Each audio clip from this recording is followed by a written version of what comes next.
Hello everyone, good afternoon. Good afternoon to all. I am Pooja and welcome back to my channel.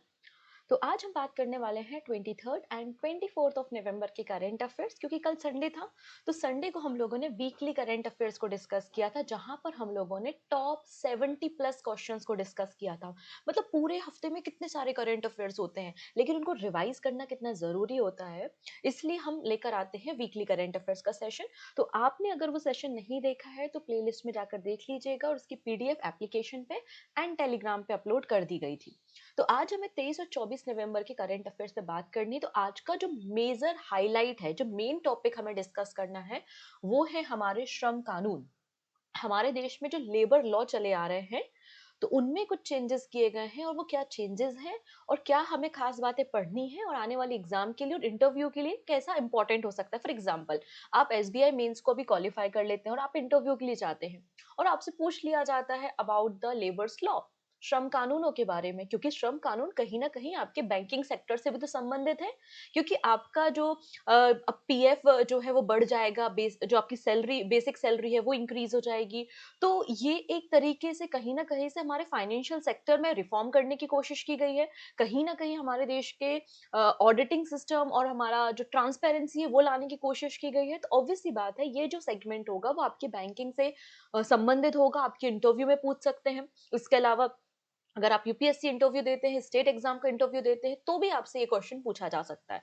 तो आज हम detail में बात करने वाले हैं लेबर्स लॉ पे। तो बहुत इंपॉर्टेंट सेशन होने वाला है, इसलिए वीडियो को एंड तक आपको जरूर से देखना है।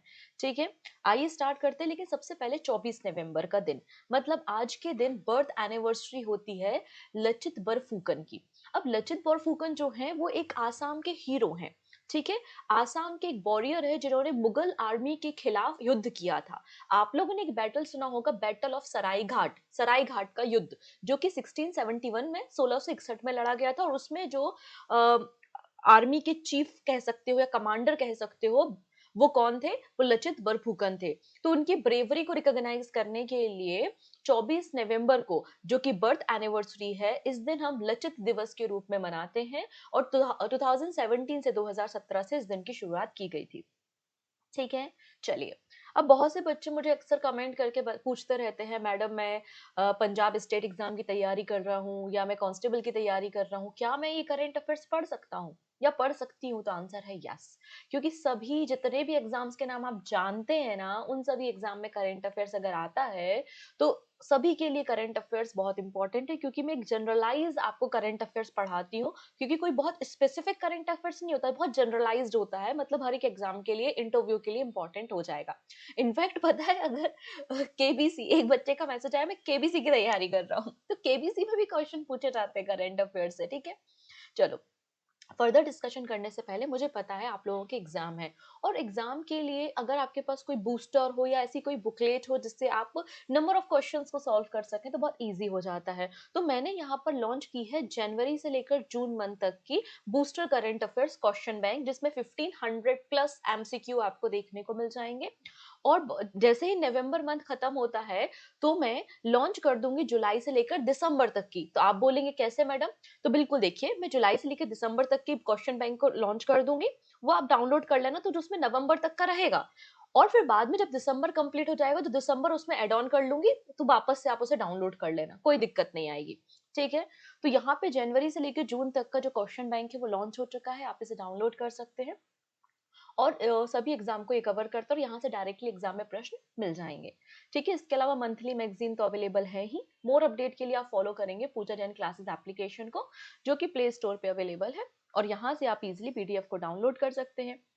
1 ईयर की वैलिडिटी के साथ ये पीडीएफ होती है। चलिए स्टार्ट करते हैं इंडियाज लेबर रिफॉर्म। ठीक है, रिसेंटली गवर्नमेंट ऑफ इंडिया ने हमारे देश में, हमारा जो श्रम मंत्रालय है, उन्होंने लेबर कानून लाए हैं। ठीक है, अब हमारे देश में क्या ऑलरेडी कानून नहीं थे? बिल्कुल थे। हमारे देश में 29 कॉम्प्लेक्स लॉज थे, है ना। 29 अलग अलग कानून थे, अलग अलग फैले हुए थे। तो इन 29 कानूनों को हमने 4 कानून में क्या कर दिया है, एक तरीके से कंपाइल कर दिया है, कंसोलिडेट कर दिया है। कितना? ठीक है, 29 कॉम्प्लेक्स लॉ थे हमारे देश में, और इनको रिड्यूस करके 4 लॉज में कन्वर्ट कर दिया है, जो कि वर्कर के प्रोटेक्शन के लिए काम करेंगे। ठीक है, बिजनेस फ्रेंडली एनवायरनमेंट प्रोवाइड करने का काम करेंगे। अब ये 4 नए कानून कौन-कौन से होंगे? तो 4 नए कानून, पहले नाम याद रखेंगे आप, क्योंकि पूछा जा सकता है इनमें से कौन-सा हमारा कानून नहीं है। तो 4 आपको यहाँ पे कानून देखने को मिलेंगे, ठीक है? कौन-कौन से? The code on wages 2019, the industrial relation code 2020, the code on social security 2020 and the occupational safety health and working condition code 2020। तो ये 4 नए कानून आए हैं 29 पुराने कानून को एक तरीके से कंसोलिडेट करके, ठीक है? कौन कौन से हैं? कोड ऑन वेजेस 2019, तो ये नाम से समझ में आ रहा है हमारे वेजेस, हमारा जो मेहनताना है, जो तनख्वाह है, कि मिनिमम वेजेस कितने होंगे उसको डिफाइन करता है। तो मिनिमम वेजेस क्या होंगे? वो कोड ऑन वेजेस 2019 में है, जिससे हर एक व्यक्ति को इक्वल पे हो सके, चाहे महिला हो, पुरुष हो या ट्रांसजेंडर कम्युनिटी का कोई व्यक्ति हो, काम के अनुसार सभी व्यक्ति का पे सेम हो। ऐसा नहीं है कि एक डेजिग्नेशन पे 2 लोग काम कर रहे हैं, एक को कम सैलरी है, एक को ज्यादा सैलरी है, मेल को ज्यादा है, फीमेल को कम है, तो ऐसा नहीं। तो यहाँ पे एक तो जेंडर इक्वलिटी पर फोकस किया गया है, और मिनिमम वेजेस, तो यहाँ पे मेंशन किया गया है कि जैसे कई बार क्या होता है, जो कंपनीज होती हैं, बड़ी-बड़ी जो कॉर्पोरेट कंपनीज होती हैं, वो क्या करती हैं, बेसिक सैलरी कम रखती हैं और बेसिक सैलरी के अलग जो अलाउंसेस हैं वो ज्यादा रखती हैं, जिसके कारण आपका सीटीसी बढ़ जाता है, जिससे आपका सीटीसी बढ़ जाता है। ऐसा क्यों किया जाता है? क्योंकि जब आप पीएफ डिडक्ट होता है, हमारे अगर आप किसी कंपनी में काम करते हैं तो हर महीने क्या होता है, पीएफ कटता है। और पीएफ क्या होता है? बेसिक सैलरी से कटता है, और जितना हमारे अकाउंट से पीएफ कटेगा उतना ही कंपनी भी उसमें कंट्रीब्यूट करेगी। अगर मेरे अकाउंट से हर महीने 5,000 रुपए पीएफ कटता है तो 5,000 रुपए कंपनी भी तो देगी, है ना? तो ये बेसिक पे होता है। तो इन लोग क्या करते हैं, बेसिक सैलरी कम रखते हैं, अदर अलाउंसेस ज्यादा रखते हैं, जिसके कारण सीटीसी ज्यादा दिखती है। तो इसमें बोला है कि सीटीसी का 50% बेसिक पे होना चाहिए, सीटीसी का 50% बेसिक पे होना चाहिए। तो ऐसा होगा तो क्या हो जाएगा? ऐसा होगा तो पीएफ कंट्रीब्यूशन बढ़ जाएगा, और एम्प्लॉय का कंट्रीब्यूशन भी पीएफ में बढ़ेगा, और एम्प्लॉयर का कंट्रीब्यूशन भी पीएफ में बढ़ेगा। तो इससे हमारी फ्यूचर सिक्योरिटी होगी, क्योंकि पीएफ में ज्यादा अमाउंट आएगा तो ज्यादा पैसे हमको मिलेंगे, ठीक है? लेकिन जो आपका इन हैंड सैलरी होता है वो कम हो जाएगा, क्योंकि सीटीसी का आपका जैसे कि 15 लाख का सीटीसी है, तो सीटीसी तो उतना ही है, बेसिक आपने बढ़ा दिया तो पीएफ बेसिक में से कटता है, तो पीएफ ज्यादा कटेगा तो आपकी जो इन हैंड सैलरी आती है वो कम हो जाएगी थोड़ी सी, ठीक है? लेकिन ये फ्यूचर अगर देखा जाए तो फ्यूचर में इंपॉर्टेंट है, जरूरी है। तो यहाँ पे बोला गया है कि 50% आपका बेसिक पे का मतलब 50% सीटीसी का आपका बेसिक पे होना चाहिए, और मिनिमम वेजेस यहाँ पे डिफाइन किए गए हैं।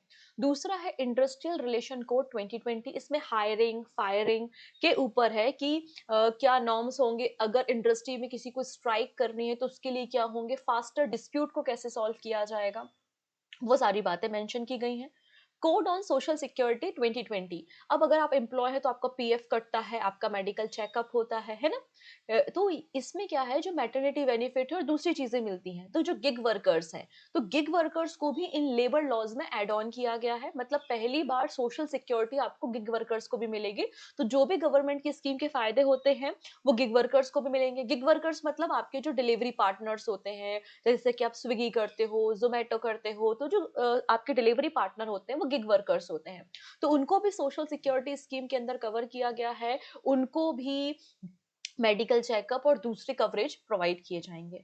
नेक्स्ट है occupational safety health and working condition code 2020, तो सेफर वर्क प्लेस की बात यहाँ पर की गई। तो ये 4 कानून आपको देखने को मिलेंगे, 29 कानूनों को 4 कानूनों में कन्वर्ट किया गया है। इन चारों के नाम आपको रट लेने हैं, यहां से एग्जाम बनेगा, एग्जाम में प्रश्न बनेगा, ठीक है?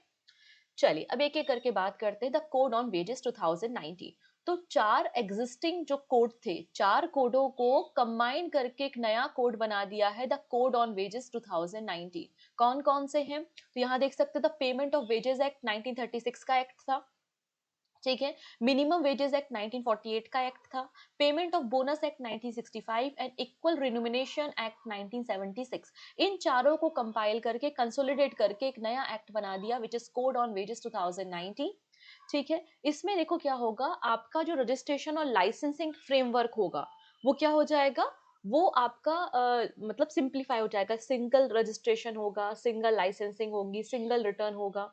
तो इसमें क्या किया गया है, जो पुराने 4 अलग-अलग कानून थे, इसमें नंबर ऑफ रूल्स 163 थे, इनको रिड्यूस करके 58 रूल्स में कन्वर्ट कर दिया है।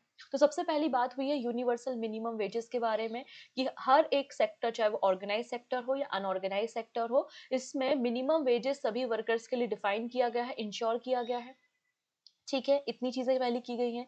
इसके अलावा अब राज्य जो हैं, राज्य अपने नियम कानून बना सकते हैं, राज्य अपने अलग लेबर लॉज़ बना सकते हैं, लेकिन इसमें कहा है कि जो मिनिमम पे है, वो बेसलाइन के जो नेशनल बेसलाइन है, उसके नीचे नहीं जाना चाहिए। फिर जेंडर न्यूट्रल पे की बात की गई है कि चाहे वो ट्रांसजेंडर हो, महिला हो, कोई भी हो, तो इक्वल पेमेंट होगी फॉर द सिमिलर वर्क और ओवरटाइम एट 2x रेट। तो इसमें कहा है अगर कोई अपने वर्किंग आवर्स से ज़्यादा काम करता है, ओवर टाइम करता है, ठीक है? तो उस केस में जो आपका पैसा मिलता है ओवर टाइम का वो डबल किया जाएगा। Mandate overtime wages at twice the normal rate for work beyond standard hours to safeguard fair compensation. ये बात मेंशन की गई है। नेक्स्ट है इंडस्ट्रियल रिलेशन कोड 2020। तो 3 एग्जिस्टिंग लॉज को मर्ज करके बनाया है इंडस्ट्रियल रिलेशन कोड। कौन-कौन से 3 नियम थे? ट्रेड यूनियन एक्ट 1926 का एक्ट था, इंडस्ट्रियल एम्प्लॉयमेंट एक्ट 1946 का एक्ट था और इंडस्ट्रियल डिस्प्यूट एक्ट 1947 का एक्ट था। और इन तीनों को मिलाकर सबस्यूम करके बनाया है इंडस्ट्रियल रिलेशन कोड 2020। तो इसमें क्या बात की गई है? Fix term employment. अब ऐसा होता है कि जैसे कि आप किसी कंपनी में काम करते हैं, जब आप उस कंपनी में 5 साल काम कर लेते हैं तब आपको ग्रेच्युटी मिलती है। इसमें कहा है नहीं, अगर आप फुल टाइम परमानेंट वर्कर हैं किसी कंपनी में और अगर आपने कंपनी में 1 साल काम किया है तो भी आपको ग्रेच्युटी मिलेगी। पहले क्या था, 5 साल कंपनी में काम करो तब ग्रेच्युटी मिलती है, लेकिन अब बोला है कि अगर आप 1 साल भी काम करते हो तो कंपनी में आपको ग्रेच्युटी मिलेगी। ठीक है, और दूसरे जो बेनिफिट्स हैं वो भी मिलेंगे। ठीक है, अब पहले क्या होता था, अगर कोई कंपनी है और कंपनी अगर क्या करती है, 100 एम्प्लॉयज को 100 से ज़्यादा एम्प्लॉइज़ को निकालती है, कंपनी 100 से ज़्यादा एम्प्लॉइज़ को निकालती, तो उस केस में जो भी स्टेट है, जो भी गवर्नमेंट है, उनका एक तरीके से उनको आपको इन्फॉर्म करना होता था, अप्रूवल लेना होता था। लेकिन अब इस लिमिट को बढ़ा दिया कि कोई भी कंपनी को 300 एम्प्लॉय तक ले ऑफ करने के लिए अप्रूवल दे लेने की ज़रूरत नहीं। तो एक तरीके से ये एक डेंजरस सिचुएशन भी आप बोल सकते हैं कि कंपनी अब 300 लोगों को निकाल सकती है विदाउट गवर्नमेंट अप्रूवल। पहले ये 100 था, इस लिमिट को बढ़ाकर 300 वर्कर कर दिया है। ठीक है। इसके अलावा क्या बोला है? Expanded worker definition. तो अब वर्कर की डेफिनेशन, कोई भी वर्कर चाहे वो प्रमोशनल स्टाफ हो, जर्नलिस्ट हो या कोई भी एम्प्लॉय हो जिसकी salary up to 18,000 per month हो, वो भी आपका वर्कर डेफिनेशन में शामिल होगा।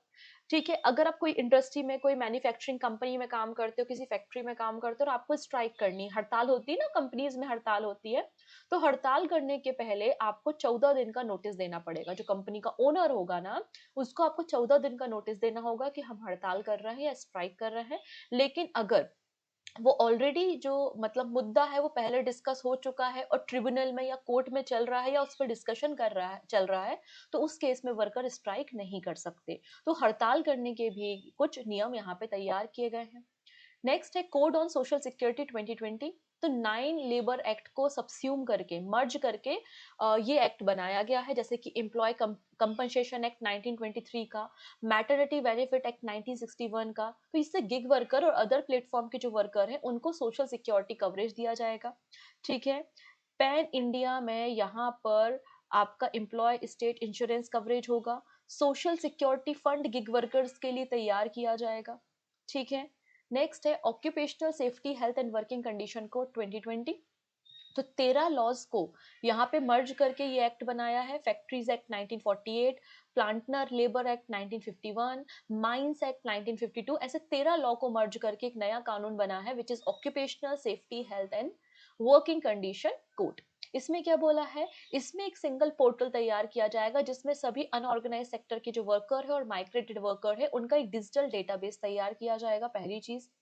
ठीक है। फिर माइग्रेंट जो वर्कर्स हैं उनके बेनिफिट को इंश्योर करने की बात की गई है। अब महिलाओं को कई ऐसे सेक्टर है जिसमें नाइट शिफ्ट करनी होती है, तो वीमेन नाइट शिफ्ट के लिए जो है वो यहाँ पे कंसेंट और सेफ्टी प्रोविजन की बात की गई है। Permit women to work night shift and consent and safety and national worker database यहाँ पे तैयार किया जाएगा उनकी स्किल के अकॉर्डिंगली। तो इस तरीके के सारे काम किए जाएंगे। वर्किंग आवर लिमिट्स, अब देखिएगा जैसे कि चला आ रहा है कि 4 दिन, हफ्ते में 4 दिन काम करने का, तो देखो ये कंपनी के ऊपर निर्भर करेगा कि आपको फ्राइडे सैटरडे संडे ऑफ देना है या केवल सैटरडे संडे ऑफ देना है। It's totally depend on company. इसमें कहा है कि जैसे अगर आप एक दिन में 8 घंटे काम करते हो, आप एक दिन में 8 घंटे काम करते हो, तो आपको मंडे टू फ्राइडे काम करना पड़ेगा, मतलब इन अ वीक आपको 48 आवर्स काम करना पड़ेगा। या तो कंपनी ऐसा करा सकती है, या एक दिन में 12 घंटे 12 घंटे 12 घंटे, मतलब 12 घंटे आपसे 4 दिन काम कराए, मंडे टू थर्सडे, और फ्राइडे सैटरडे संडे ऑफ कर दे, तो 48 आवर्स, मतलब आपको हफ्ते में 48 घंटे काम करने हैं, चाहे आप हफ्ते में 5 दिन करो या 4 दिन करो, वो डिपेंड करेगा कंपनी पे। तो ये बात बोली है कि in a week 48 hours per week ही आपसे काम कराया जाएगा। फिर सेफ्टी कमेटी की बात की गई है कि यहाँ पे एम्प्लॉयज के लिए सेफ्टी कमेटी बनाई जाएगी। ऐसी कोई भी कंपनी जहाँ पे 500 से ज्यादा एम्प्लॉय काम कर रहे हैं, उस कंपनी में एक सेफ्टी कमेटी बनाई जाएगी एम्प्लॉयज के सेफ्टी के लिए। ठीक है, और जो छोटे छोटे से क्राइम्स हो जाते हैं, ऑफेंसेस हो जाते हैं, तो उनको पेनाल्टी में कन्वर्ट किया जाएगा, ना कि डायरेक्टली जेल के प्रोविजंस किए गए हैं। और कॉन्ट्रैक्ट वर्कर को भी सेम बेनिफिट्स मिलेंगे, ग्रेचुटी मिलेगी, ये बात यहाँ पर मेंशन की गई है। तो ये कानून है, तो आपको मोटा मोटा समझ में आया होगा कि बेसिकली चीजें क्या की गई है, कौन कौन से कानून है, कितने कानून पहले थे, अब कितने नए कानून आपको देखने को मिल रहे हैं, तो इनको आप थोड़ा सा याद रखेंगे। मैंने सिंप्लीफाई तरीके से सिर्फ पढ़ाया है, आपको समझाने की कोशिश की। आई होप आपको समझ में आ गया होगा। ठीक है, अब रिवाइज कैसे करोगे, तो पीडीएफ डाउनलोड कर लेना। पीडीएफ के लिए डिस्क्रिप्शन में लिंक है टेलीग्राम की, आप वहां से पीडीएफ इजिली डाउनलोड करके पढ़ाई कर सकते हैं। ठीक है, नेक्स्ट है centre designated CISF as a new safety regulator for Indian sea port. अब यहाँ पे क्या बोला गया है, जैसे कि हमारा CISF है। CISF क्या होता है, सेंट्रल इंडस्ट्रियल सिक्योरिटी फोर्स होता है, जो हमारे देश के जो क्रूसियल इंफ्रास्ट्रक्चर्स हैं, जो क्रिटिकल इंफ्रास्ट्रक्चर है, उनको सिक्योरिटी प्रोवाइड करता है। जैसे कि अगर बात करें, हमारी जो पब्लिक सेक्टर अंडरटेकिंग कंपनीज हैं, रिफाइनरीज हैं, एटॉमिक एनर्जी प्लांट्स हैं, एयरपोर्ट है, ठीक है, वीआईपी या फिर गवर्नमेंट प्रमाइसेस है, तो वहां पर सिक्योरिटी कौन देता है, CISF देता है। इसका फॉर्मेशन 1969 में हुआ था पार्लियामेंट के जरिए, और इसको फुल फ्लेज्ड आर्म फोर्स में कन्वर्ट किया गया था बाय द CISF एक्ट 1983। अब हमारे देश में जो पोर्ट्स हैं, जो माइनर पोर्ट्स भी हैं और मेजर पोर्ट्स भी हैं, अब उनकी सिक्योरिटी भी कौन करेगा, CISF करेगा, ऐसा गवर्नमेंट ने कहा है। ठीक है, तो government has officially recognised central industrial security force as a recognise security organisation. सभी मेजर और माइनर पोर्ट्स पे अब उसे रेगुलेट करने का काम, सिक्योरिटी प्रोवाइड करने का काम CISF करेगा। पहले सिक्योरिटी कौन देता था, तो पहले जो डायरेक्टर जनरल ऑफ शिपिंग थे, वो यहाँ पर सिक्योरिटी प्रोवाइड करने का काम करते थे, लेकिन उनके पास ऐसे कोई प्रोफेशनल्स नहीं थे, कोई ट्रेंड पर्सन नहीं थे जो सिक्योरिटी दे, मतलब एक प्राइवेट एजेंसी की तरह सिक्योरिटी दी जा रही थी। लेकिन अब बोला गया है कि CISF हमारे मेजर और माइनर पोर्ट्स पे सिक्योरिटी प्रोवाइड करेंगे। ये सेंट्रल गवर्नमेंट का फैसला आपको देखने को मिल जाएगा। चलिए नेक्स्ट बात करते हैं G20 समिट के बारे में। तो साउथ अफ्रीका को प्रेसिडेंसी मिल चुकी है, और 2025 में G20 की समिट को होस्ट करेगा साउथ अफ्रीका। ठीक है, पहली बार जब G20 समिट हुई थी तब भी साउथ अफ्रीका पे हुई थी, और अब 2025 की समिट भी साउथ अफ्रीका में हो रही है।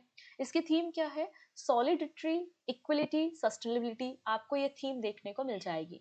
G20 में 19 कंट्री और यूरोपियन यूनियन और अफ्रीकन यूनियन शामिल है, जो कि 85% ऑफ ग्लोबल जीडीपी को रिप्रेजेंट करने का काम करते हैं। ठीक है, 2024 में प्रेसिडेंसी ब्राजील के पास थी, 2025 में साउथ अफ्रीका के पास आई है, और 2026 में जो G20 की प्रेसिडेंसी होगी वो अमेरिका के पास होगी। तो ये आपको याद रखना है, ये आपका हो गया 7 स्टार। ये क्वेश्चन एग्जाम में पूछे जाते हैं और बन सकते हैं। ठीक है, चलिए अब बात करते हैं कोलंबो सिक्योरिटी कॉन्क्लेव। तो कोलंबो सिक्योरिटी कॉन्क्लेव को ज्वाइन करने वाली नई कंट्री कौन सी है 2025 में, वो कौन सी कंट्री है जिसने कोलंबो सिक्योरिटी कॉन्क्लेव को ज्वाइन किया है? सो करेक्ट आंसर हो जाएगा सेसल्स। यहाँ पर आप देख सकते हैं इंडियन ओशियन में आपको एक आइलैंड कंट्री देखने को मिलती है सेसल्स, और सेसल्स ने रिसेंटली ज्वाइन कर लिया है कोलंबो सिक्योरिटी कॉन्क्लेव को। पहले ऑब्जर्वर था, नाउ ये फुल टाइम मेंबर कंट्री बन चुका है। तो 7th नंबर की कोलंबो सिक्योरिटी कॉन्क्लेव की जो NSA की मीटिंग थी वो नई दिल्ली में हो रही थी, इंडिया में, और यहाँ पर सेसल्स ने अनाउंसमेंट किया है कि वो कोलंबो सिक्योरिटी कॉन्क्लेव को as a full time member join कर रहा है। इसके अलावा और कौन कौन से मेंबर्स हैं, तो इसके अलावा आपको इंडिया, बांग्लादेश, श्रीलंका, मालदीव और मॉरिशियस देखने को मिल जाएंगे। अब ये ग्रुप क्या करता है, तो रीजनल सिक्योरिटी इंडियन ओशन में प्रोवाइड करता है। सिक्योरिटी चैलेंजेस को ओवरकम करता है। इसका फॉर्मेशन 2011 में हुआ था India Sri Lanka Maldives trilateral maritime dialogue के अंदर, और बाद में कुछ और कंट्रीज ने इसे ज्वाइन किया, जैसे कि मॉरिशियस ने, बांग्लादेश ने, और अब 2025 में सेशल्स ने इसे ज्वाइन किया है। इसका सेक्रेटरीट आपको कोलंबो में देखने को मिलेगा, और ये क्वेश्चन एग्जाम में पूछा गया है, रिपीट हो सकता है। ठीक है, चलिए नेक्स्ट है माउंट सिमेरू। अब माउंट सिमेरू आपको देखने को मिलेगा इंडोनेशिया में। इंडोनेशिया में जो ईस्टर्न जावा आइलैंड है, वहां पर एक वॉल्केनो है जिसका नाम है माउंट सिमेरू, जिसमें रिसेंटली इरप्शन देखा गया है। और इंडोनेशिया का ये टॉलेस्ट वॉल्केनो आपको देखने को मिलेगा। ठीक है, तो आपको याद रखना है कि माउंट सिमेरू कहाँ है, ईस्टर्न जावा में है, इंडोनेशिया में है।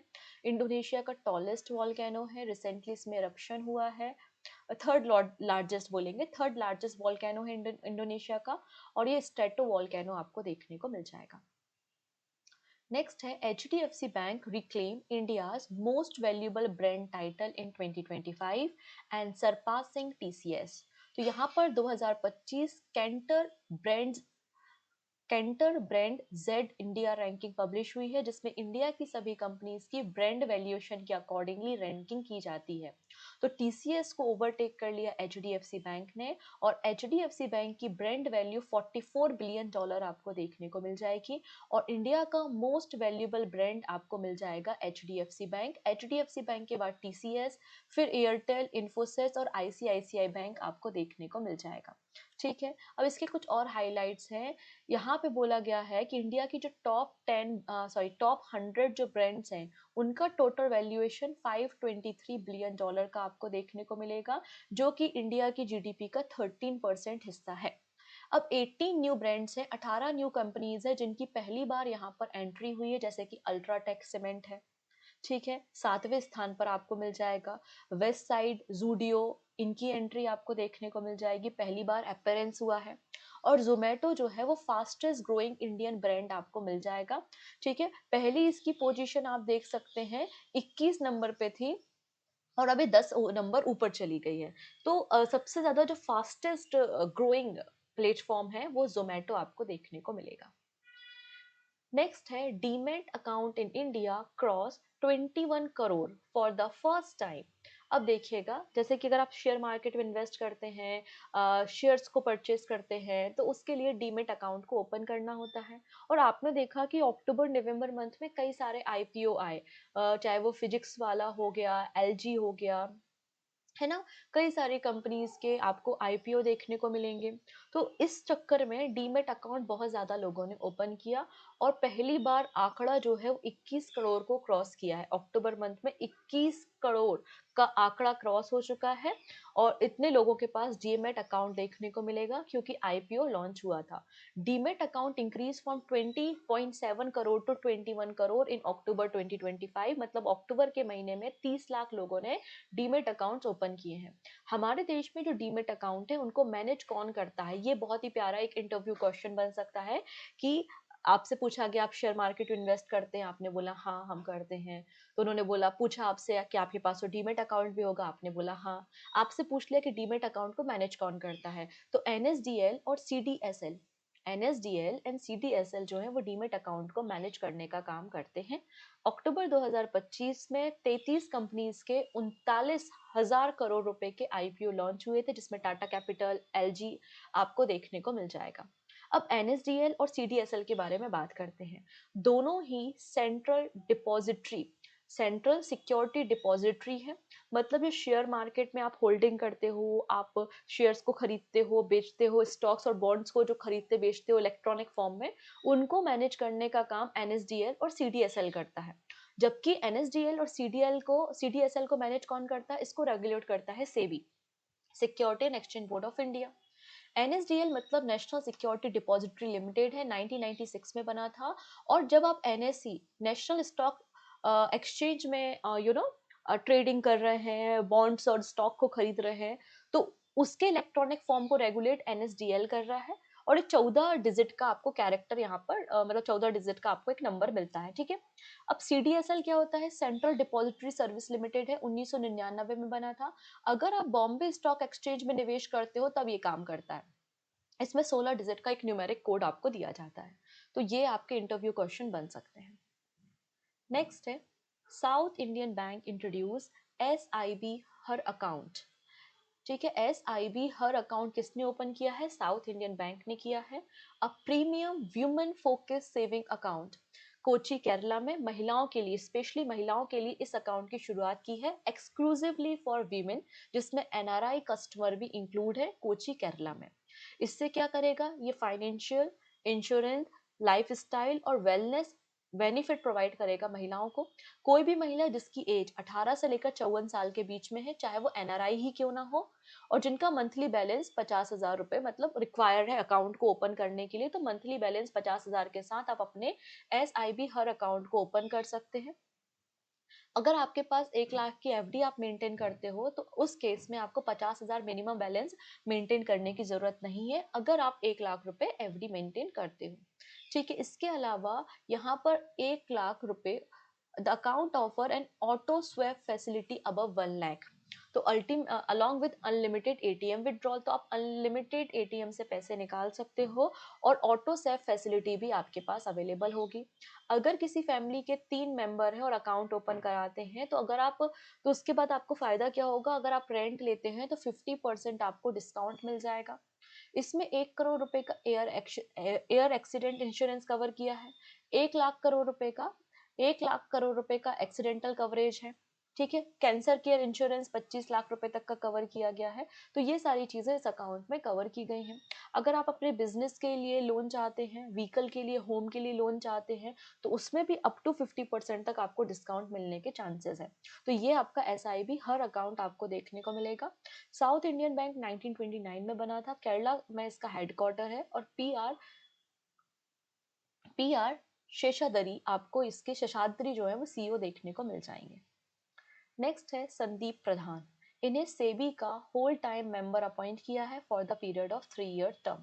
तो गवर्नमेंट ऑफ इंडिया ने recently Indian revenue service officer, जिनका नाम है संदीप प्रधान, इनको फुल टाइम मेंबर बनाया है security and exchange board of India में, और इनका टेन्योर 3 साल का रहेगा। ठीक है, रिसेंटली अश्विनी भाटिया जो कि फुल टाइम मेंबर थे सेबी में, इनका टेन्योर खत्म हो चुका है मई 2025 में, और इसलिए यहाँ पे फुल टाइम मेंबर बनाया गया है संदीप प्रधान को। अब सेबी में 3 फुल टाइम मेंबर हैं, एक तो संदीप प्रधान हो गए, अमरजीत सिंह और कमलेश चंद्र आपको देखने को मिल जाएंगे। नेक्स्ट है, रतन महल वाइल्ड लाइफ सेंचुरी कहाँ पर लोकेटेड है? रिसेंटली न्यूज में है। तो रतन महल वाइल्ड लाइफ सेंचुरी आपको देखने को मिलेगी गुजरात में। बेसिकली ये MP और गुजरात की बॉर्डर में आपको देखने को मिल जाती है। ठीक है, क्यों? क्योंकि यहाँ पे टाइगर रिटर्न आए हैं। यहाँ पे टाइगर का परमानेंट प्रेजेंस देखा गया है रतन महल वाइल्ड लाइफ सेंचुरी में, जो गुजरात और मध्य प्रदेश की बॉर्डर में है। इसे सेंचुरी 1982 में डिक्लेयर किया गया था। इसे स्लॉथ बियर सेंचुरी भी कहा जाता है, क्योंकि यहाँ पे स्लॉथ बियर की पॉपुलेशन आपको देखने को मिलेगी। और पनाम रिवर के कैचमेंट एरिया में, पनाम रिवर का जो प्रभा क्षेत्र है, उसमें आपको रतन महल वाइल्ड लाइफ सेंचुरी देखने को मिलेगी। नेक्स्ट है, Best Seti hydropower project that was recently seen in the news is located in which country? तो बेस्ट सेती हाइड्रो पावर प्रोजेक्ट तो सेती नदी पर है ये, और सेती नदी कहाँ पर बहती है? नेपाल में। तो आपको ये पावर प्रोजेक्ट नेपाल में देखने को मिल जाएगा। So correct answer is option number A, है ना। नेपाल में आप देख सकते हैं, ये नेपाल है, और यहाँ पर सेती नदी है, और इसी सेती नदी में आपको बेस्ट सेती डैम देखने को मिल रहा है। और सेती नदी जो है वो सहायक नदी है, ट्रिब्यूटरी है कर्नाली रिवर की। ठीक है, ये 750 मेगावाट हाइड्रो इलेक्ट्रिक प्रोजेक्ट है, जिसकी कैपेसिटी कितनी है? 750 megawatt hydro electric storage project है। इसमें एक बहुत बड़ा रिजर्वायर बनाया जाएगा, जिससे मॉनसून के सीजन में पानी को स्टोर करके फिर साल भर इलेक्ट्रिसिटी को प्रोड्यूस किया जा सके। पब्लिक प्राइवेट पार्टनरशिप पे इसको तैयार किया जा रहा है। इसे डेवलप करने का काम national hydro power corporation limited कर रहा है। अप्रोक्सीमेटली 3636 गीगावाट आवर बिजली का उत्पादन करेगा। नेपाल को 21%, 21.9 मतलब 22% बिजली मिलेगी।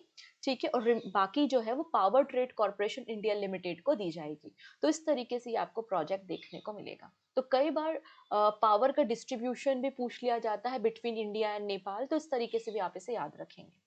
अंत में बात करेंगे क्वेश्चन ऑफ द डे के बारे में। हालांकि और भी क्वेश्चन है।